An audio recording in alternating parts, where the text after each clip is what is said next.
चाणक्यंकर एही 10टी कथा जहाँ आपणक जीवन बदलाई देव। आचार्य चाणक्य आम देशर महान विद्वान थिले, जहाँ कथा आमे जीवन बंचिया सठिक रास्ता देखाई थाए। ता सह यह जणाई थाए कि जीवन में कौन करबा उचित कौन नहीं। तेबे चलंतु जानिबा सही 10टी कथा जहाँ जानिबा परे आपणक जीवन निश्चित बदली जीवो।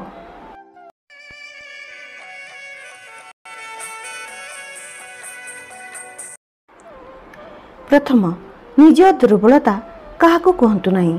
अधिकांश लोक निज पसंद करुथुवा लोकंकु निज दुर्बलता कहि दियंती, जहा पछरे तांकु बहुत महंगा पड़ी थाए।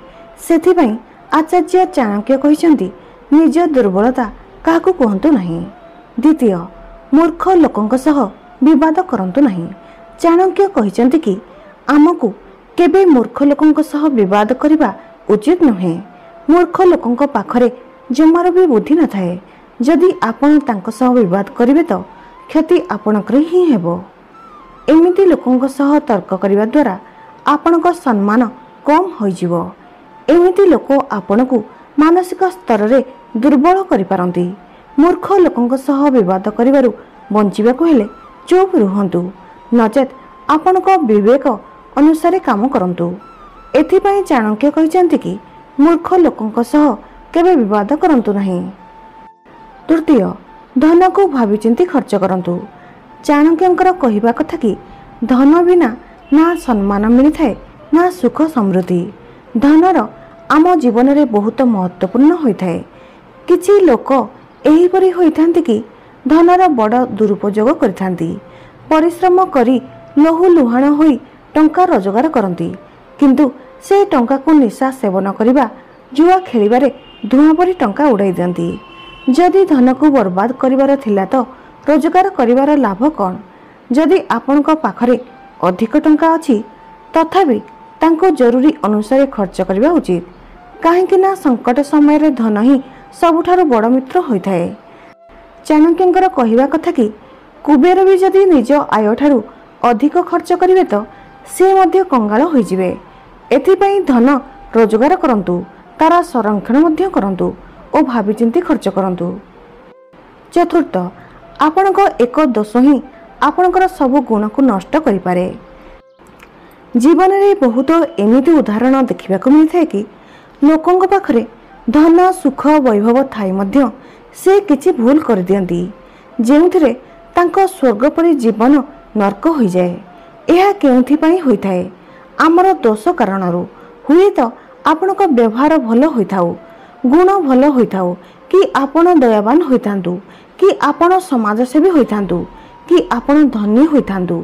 समाज रे आपणकर बहुत सम्मान भी थाई पारे, किंतु आपणक भितर जदि छोट दोषटिए थिबो तो आपणक जीवन बर्बाद कर देबो।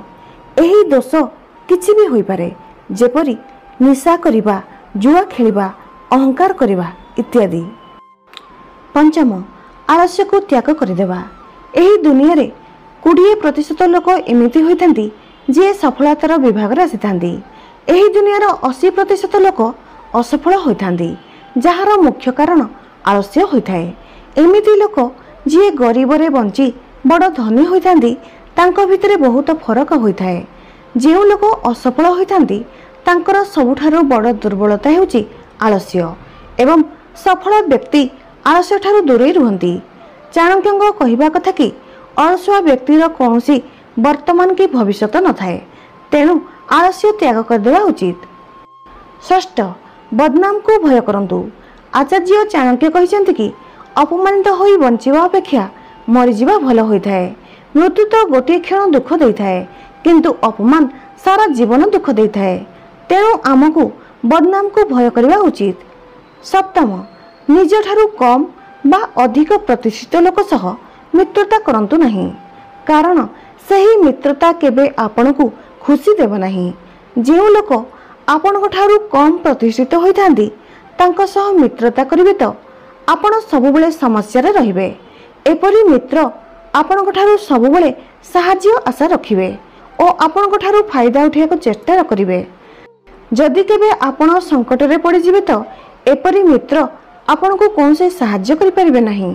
जदि अधिक प्रतिष्ठित व्यक्ति सह मित्रता करिवे तो आपण तांको सामनारे निजको सबुले छोट मने करिवे, तो यह आपणक भितरे ईर्षार भावना को जन्म देव। अष्टम, जी शुणु नहीं तांको उपरे विश्वास करंतु नहीं।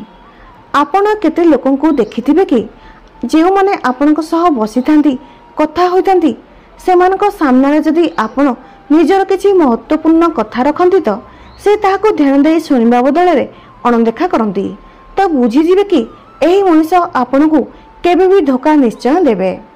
एमिति लोक उपरे विश्वास करंतु नहीं। सेमानकु केवल सही कथा कहंतु जहाको आपण का साथरे भी शेयर करि परिबे, किंतु निज विषय कि कौनसी महत्वपूर्ण विषय रे एमिति लोकंकु कहंतु नहीं। जदि एमिति लोकंकु आपण निज विषय कहिदेबे तो बुझी जांतु कि एही कथा आपणकर चारिआडे व्यापी जीवा सुनिश्चित होइथाए, कारण एमाने विश्वासर पात्र नुहंती। नवम, खुशी रहिबाकु चाहुथिले मोहठार दूरे रुहंतु। आपण मानंतु कि न मानंतु, किंतु अधिकांश लोक आज खाइबा पीवाकु नै दुखी नुहंती, बरं निज संपर्क और संपर्कीय पई दुखी रहउचंती। जहार मन तांको सह रुहे नै से व्यक्ति दुखी रहितांती और एही दुखर कारण हेउची मोह। आचार्य चाणक्य कहिसेंती कि जे निज संपर्क सह अत्यधिक जोड़ी होइथाए तांकु भय और चिंतार सामना करियाक पड़िथाए। सबु दुखर मूल हेउची मोह। जेबे आपण काहाठारे मोह रखिथांती तो आपण माया मोह चक्र रे फसी जांती और एहा आपणको दुखर कारण होइथाए। दशम, वर्तमान रे बंचिबा आवश्यक। आचार्य चाणक्य कहिसेंती कि आमकु अतीत पई केबे पश्चाताप करिबा उचित नुहे, ना भविष्यत पई चिंता करिबा आवश्यक। एक बुद्धिमान मनुष्य और विवेकवान व्यक्ति सबुबले वर्तमान रे बंचिथांती। जदि आपण सुखरे बंचिबाकु चाहुचंती तो सबुबले वर्तमान रे बंचंतु। आपणको पाखरे ना आगामी काली अछि ना बीती जाइथिबा काली अछि। आपणको पाखरे केवल गोटिए जिनिस अछि, ताहा हेउची आजी वर्तमान। जहा बीती जाइछि से विषय रे पश्चाताप करुथिबे तो निजको ही दुखी करिवे। चली जाइथिबा काली एबे मने पकाइले तो ताहा आसीबा नाही। एथि पई बीती जाइथिबा काली विषय रे मने पकाइबा बा भाबिबा व्यर्थ अटे।